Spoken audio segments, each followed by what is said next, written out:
Um outro princípio geral que também é colocado, não é? Um princípio geral falando, não é todo e qualquer auxílio médico para fins de reprodução humana deve ser com objetivos altruísticos.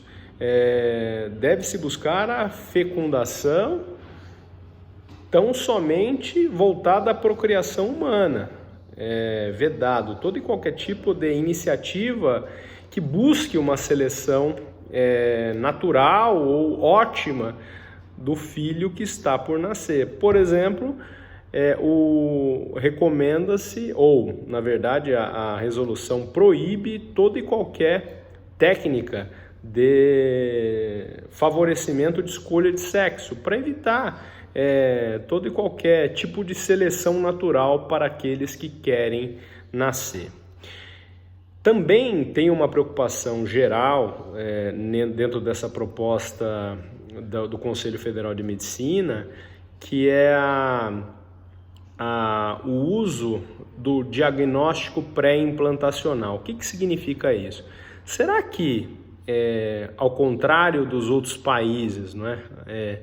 O Brasil ele poderia investigar eventuais patologias aos filhos que estão por nascer?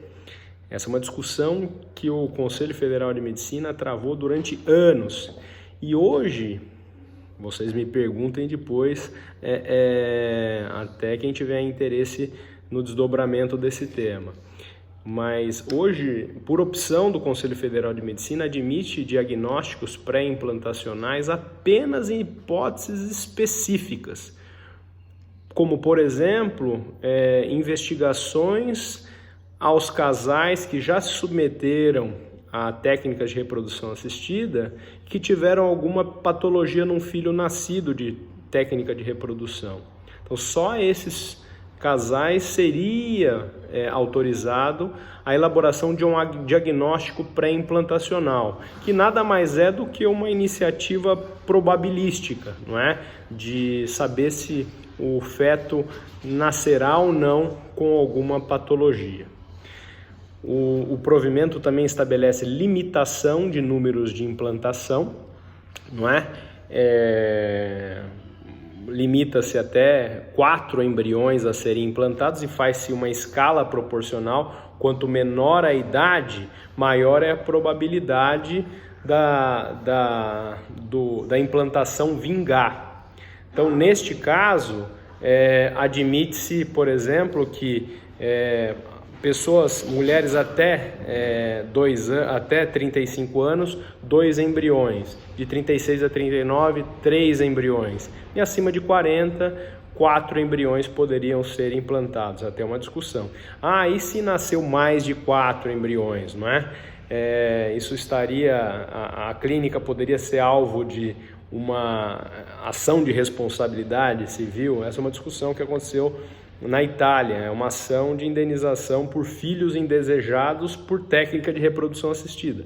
O Brasil, através do Conselho Federal de Medicina, se estabeleceu limitação. Será que não poderia pensar nessa hipótese também? Apenas uma discussão que poderia também ter no âmbito da responsabilidade civil.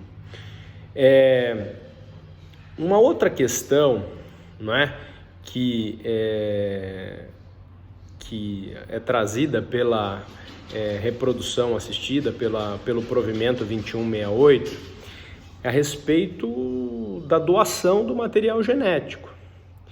A doação não pode ter caráter lucrativo ou comercial, os doadores têm que ser saudáveis e não pode haver escolha fenotípica de características dos embriões ou do material genético que vai ser escolhido pela clínica.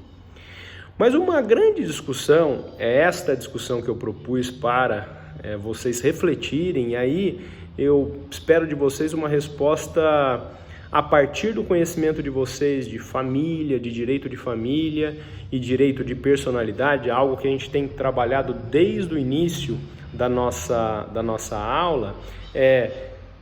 A resolução proíbe todo e qualquer tipo de identificação por parte dos doadores do material genético. Justamente por que isso?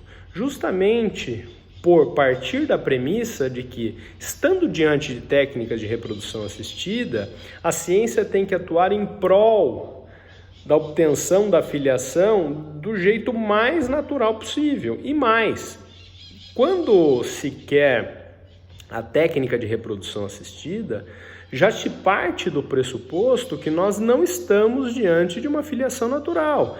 A genética pode ser que não seja homóloga. Aliás, tratando-se de casais homossexuais, provavelmente o uso de material heterólogo será utilizado.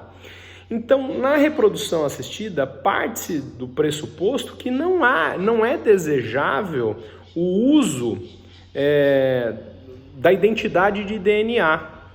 Por isso que o Conselho Federal de Medicina, até para favorecer a maior integração do filho que está por nascer, ele, na verdade, quis fomentar a inclusão desse filho que está por nascer.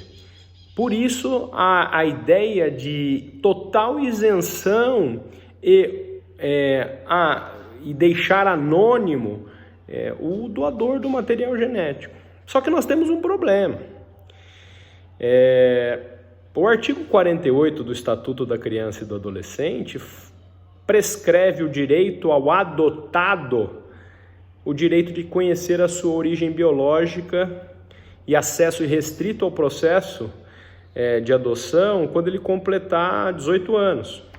A discussão que eu ponho para vocês é um tema fantástico para monografia, não é? Nós não temos lei de reprodução assistida, mas nós temos o Estatuto da Criança e do Adolescente. Como nós não temos lei de reprodução assistida e temos o artigo 48, quem se submeter à técnica de reprodução assistida e obter material genético fruto de doação de material genético, conseguir material genético num banco de gametas, de espermatozoide, que seja, teria o direito de, completado 18 anos, investigar a sua ancestralidade genética? Eu particularmente entendo que não, mas eu postei no Moodle posições que são contrárias a essa ideia, que defendem o Estatuto da Criança e do Adolescente. Mas por que o senhor acha que não, professor? Porque eu entendo que quem se submete a um projeto de filiação como a reprodução assistida, nós temos que gerar um menor grau de impacto ou evitar ao máximo toda e qualquer situação que gere instabilidade ao núcleo familiar que se quer se formar. Se família é amor, afeto e inclusão, por que a gente vai prestigiar a ancestralidade genética? Então, salvo em situações excepcionalíssimas, e eu restringo até a situações de saúde, de doação de material, por exemplo, doação que a gente poderia pensar de medula óssea, por exemplo, que eu preciso conhecer a ancestralidade daquele material genético, né, para um possível doador, somente em situações excepcionais eu admitiria a quebra do anonimato. Mas não podemos adotar isso como regra. E é isso que eu gostaria que vocês respondessem, tá certo? Enfim, nós vamos retomar essas discussões num próximo encontro, mas tem uma outra polêmica também. Não bastasse tudo estar resolvido, teve um provimento do Conselho Nacional de Justiça a respeito desse assunto, para tratar das questões de reprodução assistida no Brasil, o provimento 52 do CNJ. E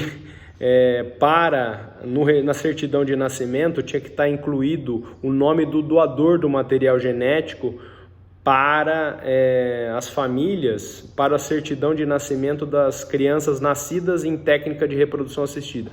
Olha, mas se a gente quer o anonimato, o CNJ quer que isso seja figurado numa certidão de nascimento, não faria sentido.